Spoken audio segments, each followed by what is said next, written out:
everybody, Keith Wilson at the Trombone Shop at Schmidt Music. So, we know in the brass world of Schilke as a mouthpiece maker. In the trumpet world, they've been doing trumpets, originally from Reynolds Schilke going back to the 50s and 60s. But Schilke has also made a foray into the trombone world as well. Now, of course, we know the relationship now with Greenhoe and what's happened with the production of the Greenhoe trombones. But Schilke also has their own line of small bore tenors and large bore tenors.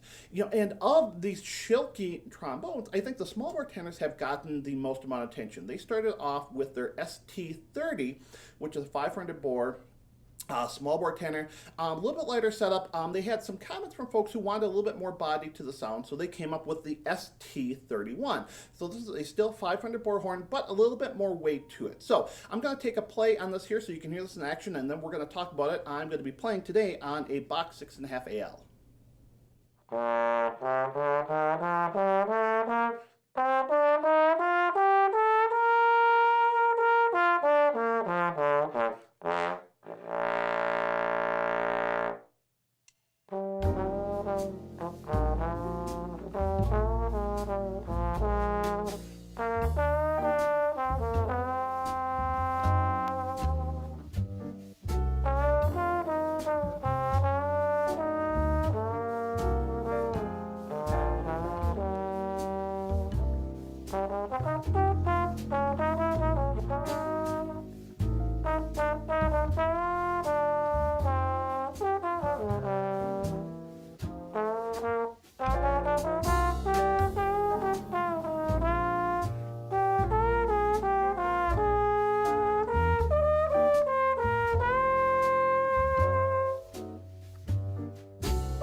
So, like I mentioned, the ST31 is the newer of the two small bore tenors from Schilke here. So this is still a 500 bore, 8-inch yellow brass bell. They also do have it available in a more copper heavy bell material as well, but this is yellow brass.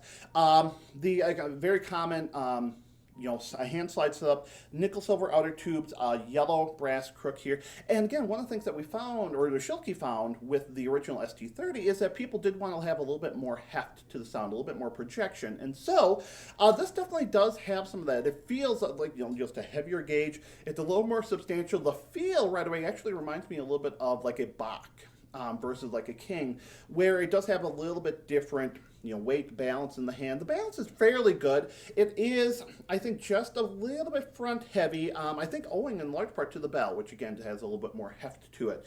What I experienced with this right away is that it does feel a lot like a lot of modern 500 bores to me.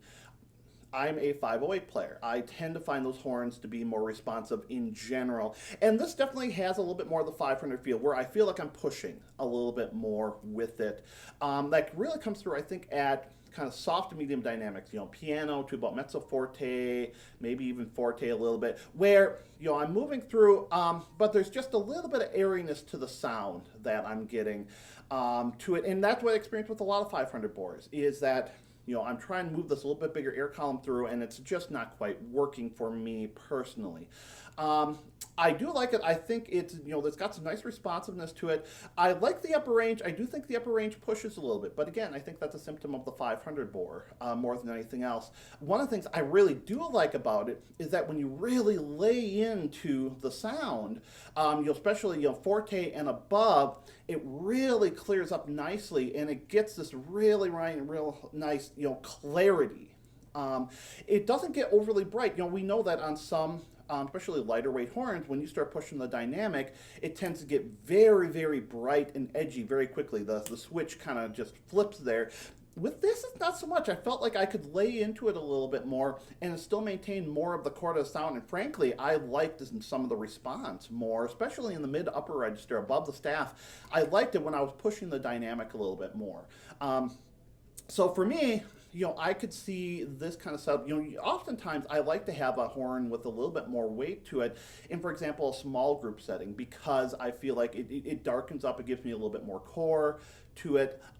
Again, with this being the 500 bore, I feel like at those softer dynamics, I'm not quite getting it to play the way I want. But if I need to play in a group, if I'm doing a rock band kind of setting, if I'm doing a brass band kind of thing, somewhere where I'm really day in, day out needing a lot of projection, I really like what this does. I think there's a lot of really nice stuff that comes with it here. And of course, there are some really other options that Schilke does have. One of the things they've gotten attention for has been their finishes. So of course, this is the polished shielded brass. They do a really great kind of brushed matte finish as well that has gotten a lot of attention.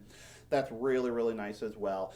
So anyway, this is the ST31. Hope you enjoyed the review of this here. These instruments haven't gotten a lot of attention out in the trombone world, and I think that they deserve to have a little bit more. So hopefully you enjoyed the review today. If you had any thoughts about what you heard in the video and experience with these horns, feel free to leave those below in the comments. If you enjoyed the video, give it a thumbs up. If you haven't already done so, consider subscribing to our channel. We appreciate that, and hopefully we're going to have new, fresh content that is going to be interesting for you. And as always, you can check us out on Facebook, Instagram, and Twitter. So thanks as always for watching, everybody.